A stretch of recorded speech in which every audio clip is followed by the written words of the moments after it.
Listen to Remco's Baby Laugh-A-Lot.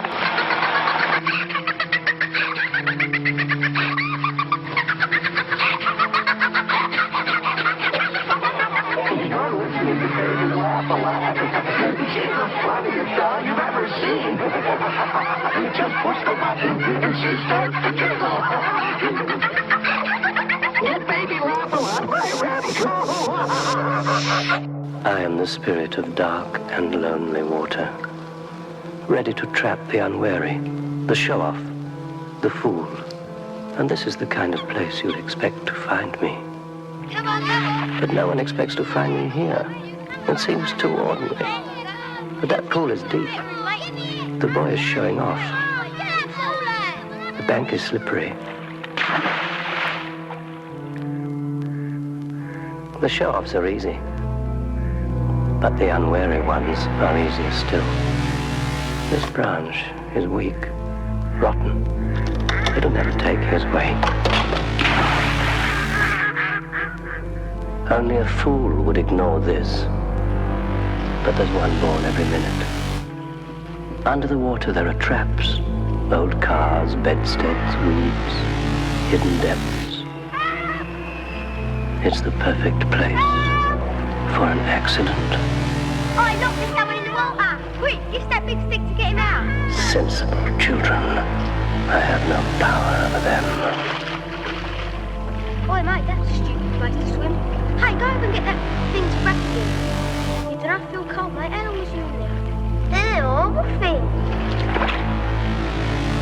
I'll be back.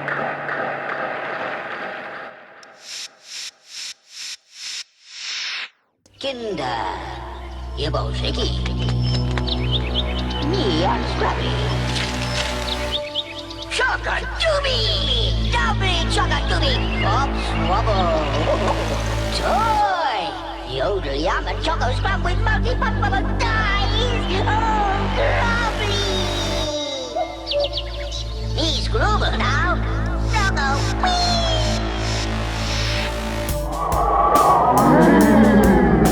It's chilly outdoors, but inside.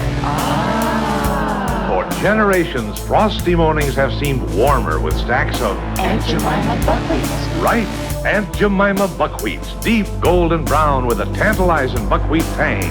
It's the same today. Men still need a hearty, nourishing breakfast. And men love Aunt Jemima buckwheats. No buckwheats can equal that famous Aunt Jemima flavor. And they're so easy. Just pour out Aunt Jemima buckwheat mix from the yellow box. Then add milk. Serve with crisp brown pork sausage or with ham or bacon. Lots of lucky men can have Aunt Jemima buckwheats tomorrow if they only ask for them. Men, ask for Aunt Jemima buckwheat pancakes. They're good. I say let's muffle them. Let the magic of the do. We want good ready for the French fries, and we want it now. You're going to tell us now? Why, it's my pleasure, lady. Go ahead, tell us. First we take some eggs and some milk and Yes, Colonel. flour and savory. And then we have 4 ounces. 4 ounces of what? 4 ounces of 4 ounces of grandfather's overcoat. Give up, girl. How to blend 11 herbs and spices that make Kentucky Fried Chicken so finger-licking good. That's the Colonel's secret. Forever. Colonel, let's try it again. And this time the truth. Finally, I had 3 shoelaces and a hubcap.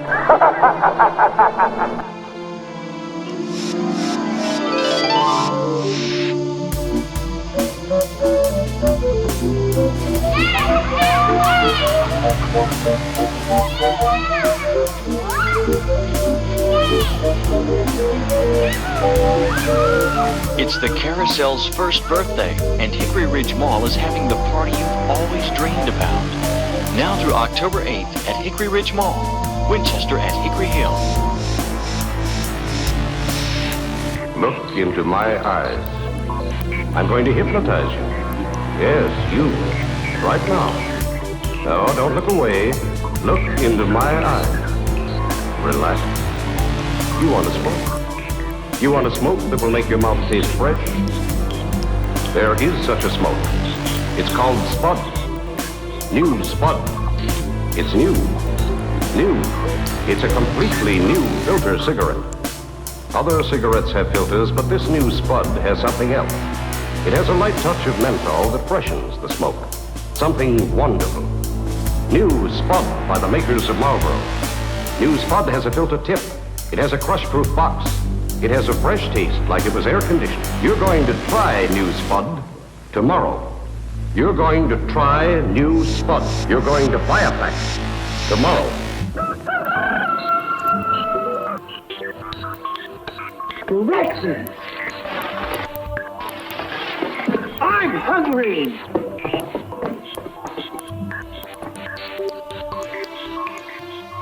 Take it from Crinkles. That's new. The best breakfast under the big top is post-sugar rice Crinkles. So crinkly, so delicious, so different. Each grain of rice in sugar rice Crinkles is crinkled with honey and sugar.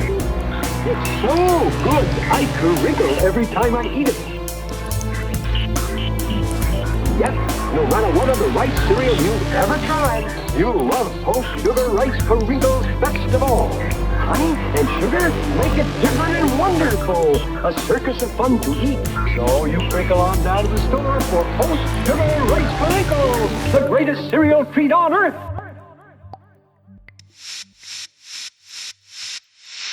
Now remember what I told you. Yeah, chin out, eyes closed, and nothing's quick for the referee. Yeah, no doubt. It's too late now. I can't, folks. Is it over yet? 8, 9, 10, get out. Quick, should I have more quick, He's delirious. Well, maybe he's right, Marple. After all, quick and milk are great for energy. Now, let's make him some. Just 2 spoonfuls in cold milk. Little stir. I can see muscles already. There you are, instant chocolatey quick. Set aside that. Oh, quick, get Nestle's quick. It makes milk taste like a million. Let me add 'em. The fight's over, Petey. Who won? No. Yes, Nestle's makes the very best. Chocolate. You never laid a glove on me. I'm a police officer attached to the juvenile division. I'm on my way to talk to a group of young people.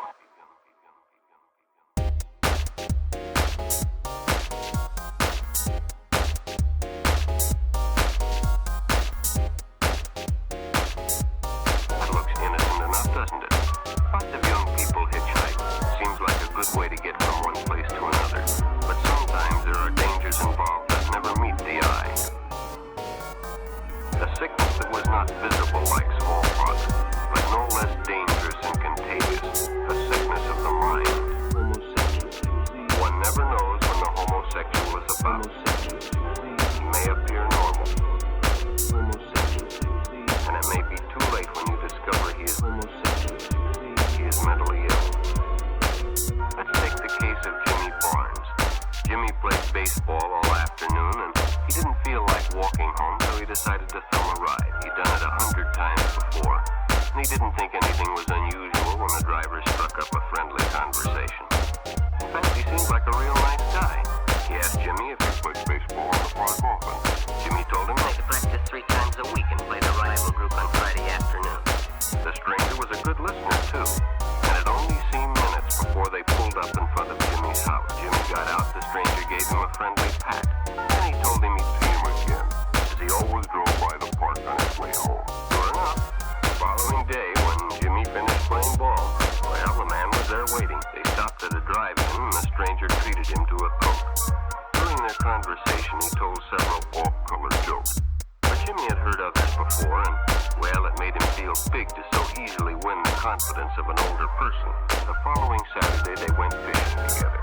By now, they were using first names. Ralph said it was more friendly. Jimmy hadn't enjoyed himself so much in a long time. Then during lunch, Ralph showed him some pornographic pictures. Jimmy knew he shouldn't be interested, but, well, he was curious. What Jimmy didn't know was that Ralph was sick. A sickness that was not visible like smallpox, but no less dangerous and contagious. A sickness of the mind. You see, Ralph was a homosexual. A person who demands an intimate relationship with members of their own sex. A sickness that was not visible like smallpox, but no less dangerous and contagious. A sickness of the mind. One never knows when the homosexual is about. He may appear normal, and it may be too late when you discover he is mentally ill. But by now, Jimmy felt a fondness for Ralph, and they continued to go places together. Ralph was generous and took Jimmy many interesting places and did many nice things for him. He bought presents and even gave him money. But payments were expected in return. You see, Jimmy hadn't recognized Ralph's approach soon enough. When Ralph first asked Jimmy to go fishing alone, he should have discussed it with his parents or teacher. Finally, Jimmy told his parents, and they reported it to the juvenile authorities. Ralph was arrested, and Jimmy was released on probation in the custody of his parents. But all homosexuals are not passive. Some resort to violence, as in the case of Mike Merritt. In the heat of competition, no one noticed the man who sat and watched. And when the game broke up and the others left, Mike decided to stay and practice a little longer. The stranger joined him. He was friendly and, well, it was better than playing alone. But after a few shots, Mike realized he had already overstayed his time and suggested he better leave. The stranger told him if he'd like to stay longer, he'd be glad to drive him home when they finished. Sounded great to Mike. Chance to play longer and get a ride home, too. When they finished, the stranger told him he'd make a fine player someday if he got lots of practice. The companionship, the praise, the friendly attitude dispelled any misgivings Mike might have had about going with a stranger. He probably never realized until too late that he was riding in the shadow of death. But sometime that evening, Mike Merritt traded his life for a newspaper headline. As Denny and Jerry got the papers ready for Jerry's afternoon delivery, they only casually noticed the two boys that raced by in the afternoon traffic. And they didn't pay much attention to the car that drew up shortly afterwards, until the man called them over. Had the boys been buying bicycles? The boys nodded they had. Could they recognize them if they saw them again? Well, Denny guessed he could. Then hop in, the man said. Those are stolen bikes. Without giving it another thought, Denny got in and the car sped away. Jerry watched. He'd been told many times, if a friend got in a car with a stranger, to write down the license number. It didn't seem to apply, but, well, fortunately he marked it down. When he delivered a paper to Denny's house, he asked his mother if they caught the boys that had stolen the bicycles. Denny hadn't returned, so he told her the story and gave her the paper with the license number. Being a careful parent, she decided to call the police. Jerry supplied the necessary information, and the stranger's car was quickly spotted. It was a good example of how important it is to always get the license number and description of any stranger who takes a young person off alone, no matter what they possess.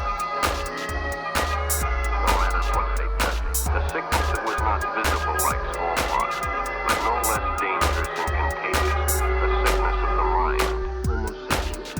One never knows when the homosexual is about. He may appear normal, and it may be too late when you discover he is mentally ill. Public restrooms can often be a hangout for the homosexual. Bobby and his friends hadn't noticed the man who had been in the restroom when they changed, and as it was late, he suggested they take the shortcut under the pier, but the others preferred to take the more traveled way home. When Bobby recognized the stranger as the man in the restroom, the shortcut under the pier didn't seem like a good idea at all. After all, it's more fun to stay with your friends anyway. Bobby had made a wise decision. It may have saved his life. The decision is always yours, and your whole future may depend on making the right one. So no matter where you meet a stranger, be careful if they are too friendly, if they try to win your confidence too quickly, and if they become overly personal. So keep with your group, and don't go off alone with strangers, unless you have the permission of your parents. A sickness that was not visible like smallpox, but no less dangerous and contagious. A sickness of the mind. One never knows when the homosexual is about. He may appear normal, and it may be too late when you discover he is mentally ill. One never knows when the homosexual is about. He may appear normal,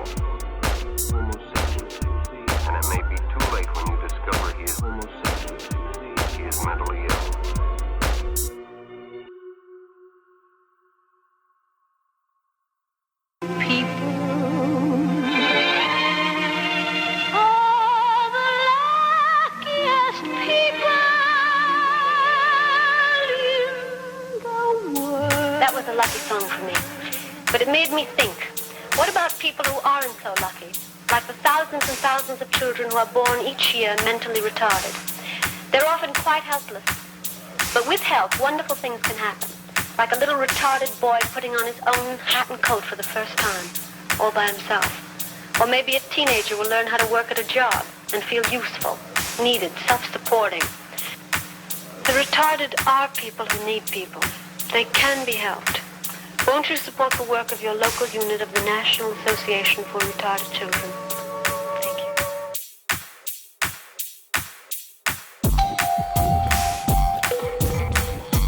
This flat tire needs a man, but when there's no man around.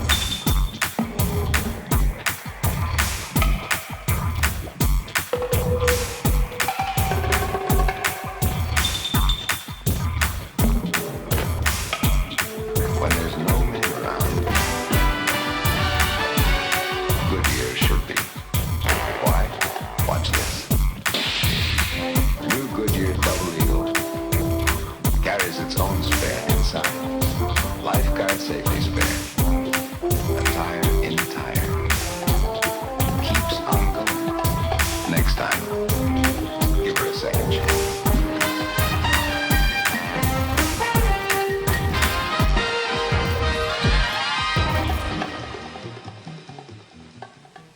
Your Coca-Cola Bottlers Short Show presents... Me, Tony Randall, and a few boats you should have a Coke on when you can get away. First, the Power Boat. I never get tired of the taste of Coke. Ah, the sailboat. So refreshing with a Coke. Live on a houseboat and you can choose your neighborhood and your neighbors. Delicious. The sports fishermen can catch lots of things, and they all go better with Coke. This is the drinking man's boat. Instead of blowing your money on compasses, you spend it on something you can taste. Great. This yacht costs $150,000. Coca-Cola optional. As my daddy, the Admiral, always said, life is a rowboat. It runs on a little love and the right fuel. Here's wishing you plenty of both. Things go better with Coca-Cola. Hey, Davey, what's the matter? You look kind of down in the mouth. Oh, I just wish there was more company around here. Well, let's make some new sugar-sweetened Kool-Aid. Yeah, the one with the sugar already in it. Make friends with Kool-Aid. With Kool-Aid, make friends. More fun that never ends. Make friends with Kool-Aid. Make Kool-Aid soft drink mix and make a big splash with your friends. Hey, bro, why so low? Man, I feel time has passed me by. You know what I mean? Look, I'm just out of style. You know what I mean? Yeah, I hear you, man. You better get your rack over to All Day Sunday. It's a place in Midtown where they got great shirts like this one here. All Day Sunday is proud to announce that it now has T-shirts, too. They can print any message you want on them, or choose from hundreds of flipped-out pre-designed patterns. And don't forget, All Day Sunday still has the wildest collection of posters, lights, and other stuff you've ever seen. All Day Sunday. It's a trip. I'm over Mr. Jack. He's over business. His idea of a heavy day, a night out pricing economy cars. You know what he whispered in my ear last night? Toyota has the lowest priced model of the 10 best-selling economy cars. Terrific, right? See your Toyota dealer and see the lowest price model of the 10 best-selling economy cars. See your nearby Toyota dealer. The Flintstones, brought to you by Winston, America's best-selling, best-tasting filter cigarette. Winston tastes good, like a cigarette should. Barney, will you get this thing fixed while I'm steady on? Just one little second, Fred, then I'll have it. There. Okay, let's spin a disc.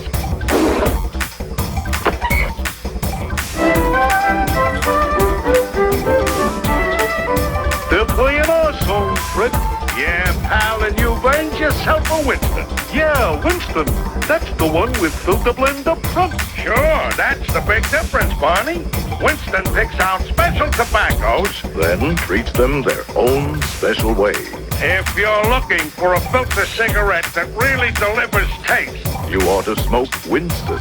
you ought to smoke Winston. That's what he said. That's what he said. And as I was saying, Winston tastes good. Like a cigarette should. Like a cigarette should. Like a cigarette should. Does my antiperspirant keep me dry? No, sir. You don't do what I do and stay dry. If your antiperspirant doesn't do what you hired it to, fire yours and hire ours. Right Guard Antiperspirant. Get the drying agent that really helps keep you dry. Okay, lunch is over. Now back to work.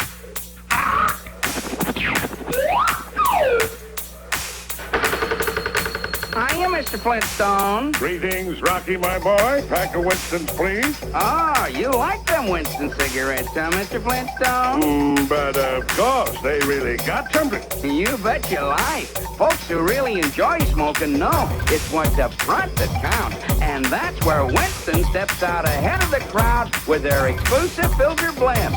Choice golden tobaccos, specially selected and specially processed for filter smoke. Hold it, hold it. What you mean? What are you pitching Winstons at me for? You know I never smoked nothing else. Just practicing, Mr. Flintstone. Everybody knows that. Winston tastes good, like a cigarette should. Yeah. See you soon, Rocky. This is Cindy. She's new from Mark's Toys. Her hair is soft and easy to care for. Her skin is soft, too. And there are so many ways that you can move her. That's Cindy. And all these toys are what we call Cindy's World. There's a lot to choose from. Cindy can be a friend. Here's Cindy's bedroom set. Pretend she's your very own friend. Where shall you go next? What shall you do? This is Cindy's dining room set. She can be there with you. And these are the things in Cindy's kitchen. Each piece is sold separately. And here's Cindy's music center. It has a real radio. 9-volt battery not included. Cindy and each toy are sold separately. Part of Cindy's World from Mark.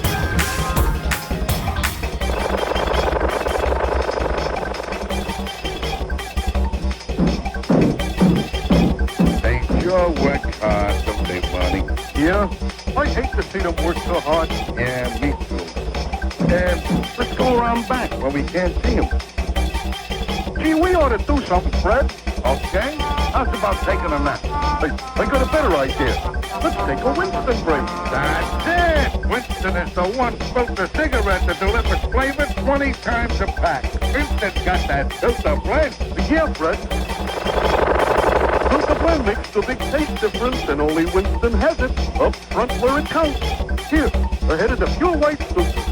Winston packs rich tobaccos specially selected and specially processed for good flavor and filter smoking. Yeah, Bonnie, Winston tastes good, like a cigarette. This is Min and Eve. Sure, it helps control perspiration odor, but it's different from other spray deodorants because it's made with a vitamin, vitamin E, and not a strong chemical. And that means it can get tough on odor and not on your body. Men and E goes on warmer, drier, it doesn't clog the pores, and it's gentle to me even after I shave my underarms. It even feels good. Men and E. Tough enough for him. And gentle enough for her. When you're hungry for a great candy bar, what do you think of? Milky Way. Milky Way. A Milky Way bar, of course. Beat candy hunger with Milky Way. Milky Way, the greatest milk chocolate, a luscious chocolatey middle, and creamy caramel. When you're hungry for a great candy bar, you think of Milky Way. Milky Way. Beat candy hunger with Milky Way. These Putty household appliances are here to make a point about this new Philco refrigerator. You see, this new Philco side-by-side uses about 1/3 less electricity than the 3 best-selling competitors. Now, how much electricity is that? Well, it's enough for the normal use of these Putty other appliances free. The new Philco refrigerator. It uses about 1/3 less electricity. It's one idea better. We're traveling through a dimension full of sound and ideas. We're at a place where the mind can comprehend and devise a sort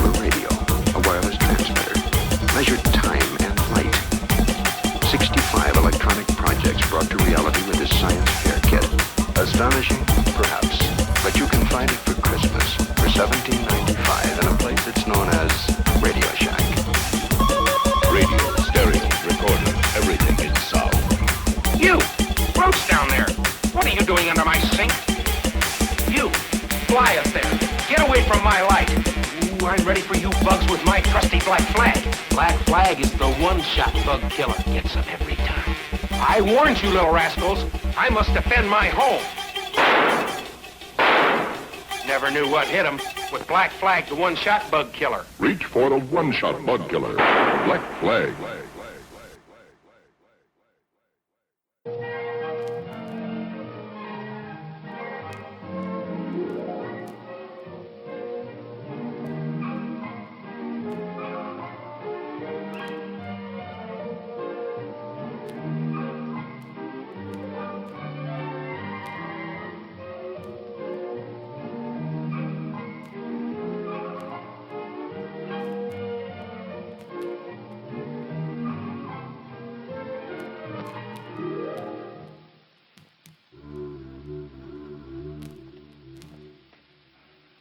No, Betty, that's wrong. Let me show you again.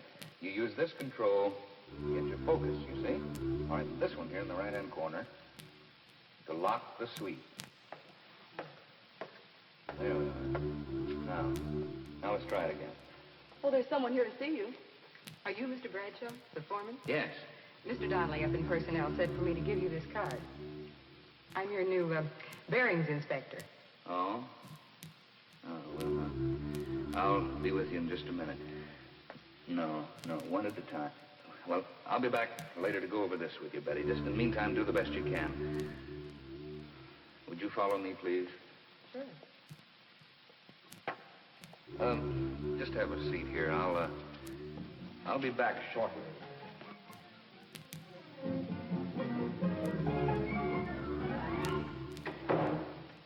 Well, Mr. Bradshaw, what's on your mind? Bearings inspector. She's a good one, too. Just look at that record. Okay, now, Walt, you've had your little joke. Give her to somebody else. I asked for a man. We don't have a man with her qualifications. Seriously, Brad, if you treat her right, she might make you a darn good employee. What do you mean, treat her right? Get that chip off your shoulder. What's wrong with her? She's a woman, isn't she? Now, wait a minute. You got a lot of women in your department. What's wrong with one more? Did you ever hear of the straw that broke the camel's back? They're good workers. Accurate, quick to catch mistakes, a lot of patience. Yeah, but that comes out of books. I work with them, mister. I know what happened. What does happen? It's a long story. Come on now, tell me. What does happen? Maybe I've been misinformed.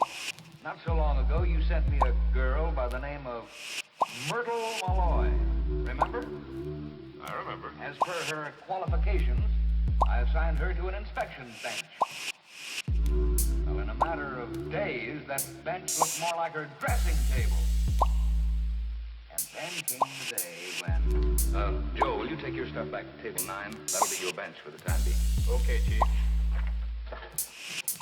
Myrtle, we're moving you to table number 10. Is something wrong, Mr. Bradshaw? No, nothing's wrong. We just need this space for something else. Well, I sure hate to give it up. It's been a nice place to work. The light's good here, and it's nicely situated right in the middle of things. I just began to feel at home. Well, I'm sorry, Myrtle, but table 10 will have to be your work area for the time being. You mean there's liable to be another change? There's always that possibility. Well, I certainly hope I'm not moved every other day. With man, no trouble at all. Tell him what you want and he does it. But with Myrtle, a little move is a big production. Okay. Now, wait a minute. You asked me, now let me tell you. Now, here's another problem.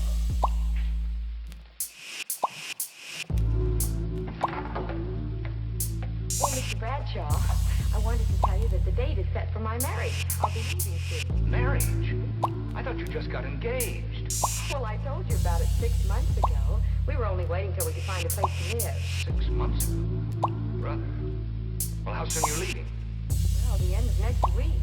Oh, that'll really put us in a bind around here. It takes time to break in a relief, girl. Yes, I know it does. I wonder. Why didn't you say something? I didn't realize you were getting married right away. Well, I'm sorry, Mr. Bradshaw, but I really thought you knew. We've all been talking about it. Okay, Brad, but how many blushing brides do you have? Besides, what's all this got to do with Dolly, the new girl? She's already married. And she's a qualified bearings inspector. You know what I was doing when this new girl came in a few minutes ago? No. I was trying to cope with one of the biggest problems of all, Walt. Now, in your books, it comes under the general heading of absenteeism among women employees. Yesterday, I spent an hour and a half teaching one of our girls what she needed to know in order to start on the oscilloscope today. This morning, she isn't here, so I had to use somebody else. I don't think the girl we got on it now ever pick it up, so I'll probably have to find somebody else. Question. All these things you've been talking about, marriage, absenteeism, personality problems, aren't they really just a part of life? Part of a woman's life, maybe. But I can remember the good old days when there were all men in my department, and we didn't have these problems. You didn't have the production output you've got now either. Look, Brad, you've got a new bearings inspector who happens to be a woman. You need someone, and there isn't a man available. It seems to me that whether the gal adds up to trouble or not is pretty much up to you.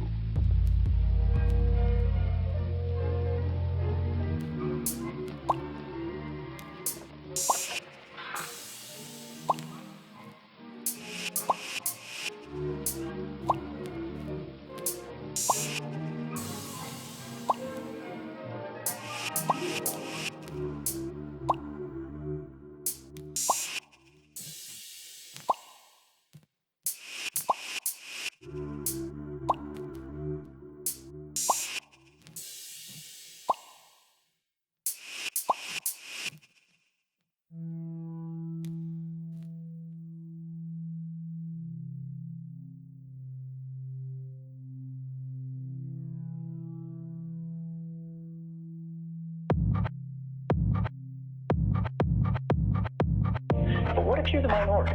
What if you're vulnerable in a little bit of any different way, right? If you are different and you are disempowered, you are the one for whom rights are intended the most. Because you are the one who faces all of sort of the slings and arrows of opposition, of criticism, of people trying to silence your voice, of people trying to sand away the edges of your difference. They're trying to change who you are because it makes the world more comfortable for them. This is what privacy is about. Privacy is what makes you an individual. Privacy is what makes society open.